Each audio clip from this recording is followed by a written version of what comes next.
मतलब अगर बॉडी बीमार है, सर दर्द है या फिर विटामिन्स की डेफिशिएंसी है तो आप सप्लीमेंट ले लो, गोलियां खा लो और आप फिर एकदम ठीक ठाक चंगे हो जाओगे। पर मन के रोगों का क्या? मन के कौन से ऐसे तार है, ऐसी कौन सी चीज है कि सिटी स्कैन में निकल आएगी, एक्सरे मशीन होगा जिसमें पता चल जाएगा कि अच्छा यहाँ पे इश्यू है, ये चीज है, अगर मन का रोग है तो ये सप्लीमेंट लो, ये विटामिन्स लो, आप मेंटली फिट हो जाओगे। पर ऐसा तो कोई मशीन ही नहीं है। साइंस ने इतने सारे इन्वेंशंस किए हैं पर हमें पता ही नहीं है कि एक्चुअली हमारे मन को भी विटामिन्स चाहिए। नहीं लगता आपको ऐसा? विटामिन्स एंड सप्लीमेंट्स अगर शरीर को ठीक कर सकते हैं तो मन को क्यों नहीं? पर ये अलग बात है कि ये जो विटामिन है ये आपको बाजार में नहीं मिलेंगे।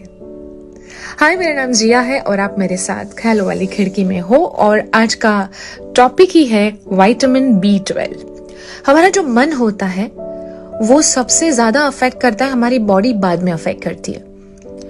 हम अपनी जिंदगी से खुश ना हो, इस पैंडेमिक की वजह से बहुत सारी चीजों में बदलाव आया है, लाइफ पहले जैसी नहीं रही है, चाहे फाइनेंशियल स्ट्रेस हो, रिलेशनशिप का स्ट्रेस हो, ऐसी बहुत सारी चीजों का मिक्स हो जाना भी दिमाग को और मन को काफी चोट पहुंचाता है। सो सबसे ज्यादा अफेक्ट हम कहाँ करते हैं? रिश्तों में, जिंदगी में। जो चाहा वो ना मिला, जो एक्सपेक्ट किया था उस हिसाब से हुआ नहीं। जो रिश्ते होते हैं ना, ये हमारे मन को सबसे ज्यादा, हमारे मन पे इम्पैक्ट छोड़ जाते हैं। सुख का कारण भी वो होते हैं और दुख की वजह भी ये हमारा मन ही होता है। और वैसे भी मैं मानती हूँ कि आजकल रिश्तों में ना न्यूट्रिशन की बहुत जरूरत है। मतलब अगर आप टाइम टाइम पे अपने मन को न्यूट्रिशन देते रहे तो आपके आसपास सब कुछ ठीक हो सकता है। सिंपल। सो विटामिन ए होना बहुत जरूरी है। अब विटामिन ए, अरे अटैचमेंट, हम भले दूर हैं लेकिन एक दूसरे से अटैच है, एक दूसरे से करीब है, ये एहसास भी आपको अंदर से कितना अच्छा रखता है। So vitamin A is equal to attachment, जो आपकी दोस्ती, आपके रिलेशनशिप को फिर एक बार अपलिफ्ट करता है। और विटामिन ए को विटामिन बी का अगर सपोर्ट मिल जाए तो रिलेशनशिप बहुत ज्यादा रिफ्रेश हो जाता है। विटामिन बी, अरे उसमें तो बहुत सारे टाइप्स है ना, B3, B5, B12।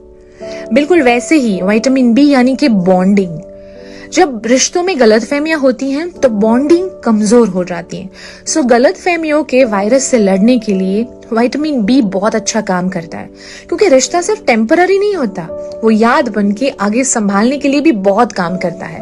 और इसी विटामिन बी के साथ अगर आप बारी बारी जब जरूरत हो विटामिन सी ऐड कर दो, थोड़ी सी केयर, थोड़ा सा कॉन्फिडेंस तभी आता है आपके रिलेशनशिप में। और अगर उसमें साथ हो हफ्ते में एक बार विटामिन डी का, यानी कि डेडिकेशन। इस दुनिया में कोई भी रिश्ता नहीं है जो बिना डेडिकेशन आगे बढ़े। दुनिया में ऐसा कोई काम नहीं है कि बिना डेडिकेशन हो पाए। और ये तो रिश्ते हमारे मन से जुड़े हुए हैं। सारे विटामिन्स रिश्तों की इम्यूनिटी बढ़ाएंगे। और वैसे भी कहते हैं ना, मम्मी पापा नहीं कहते, साल में एक बार तो बॉडी चेकअप करा दो, और वैसे भी इस पैंडेमिक में तो बहुत जरूरी है। बिल्कुल वैसे ही मन का चेकअप भी बहुत जरूरी है। वक्त आने पर ये सारे विटामिन्स हमारे मन को, हमारी जिंदगी के रिश्तों को फिर एक बार जीने लायक बना देते हैं। इनकी इम्यूनिटी बूस्ट हो जाती है। That's why it's very very necessary कि वक्त आने पर vitamin A, B, C, D आप अपनी मर्जी से अपने सप्लीमेंट्स ऐड करते रहिए। और मन के तो बहुत सारे रोग होते हैं, पता नहीं कौन सा रोग हमें लग जाए। कंपैरिजंस, पॉजिटिवनेस, खामोशी, गलतफहमियां, अविश्वास, न जाने कौन सा रोग हमारे मन को और हमारे रिश्ते को खतरा पहुंचा दे। और दुनिया में ऐसा कोई भी इंसान नहीं जो अकेला रहना चाहता हो। सबको अपने मन को अच्छा रखना होता है और हमारा मन बहुत सारा जुड़ा हुआ होता है अपने रिश्तों के साथ, अपनी जिंदगी के साथ। तो बस संभालिए अपने मन को, उसकी देखभाल कीजिए, वरना वो आइसोलेशन मोड पे चला जाएगा।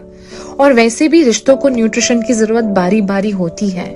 उन्हें सींचना पड़ता है, उनके साथ ग्रो होना पड़ता है, उनकी देखभाल करनी पड़ती है। इस दुनिया में सबसे डिफिकल्ट अगर कोई मेंटेनेंस मांगता है ना तो वो रिश्ता है। और हर रिश्ते के साथ हमारा मन जुड़ा हुआ है। सो ध्यान रखिए, दूसरों के लिए नहीं, खुद के लिए, अपने लिए, अपने मन के लिए। Take care.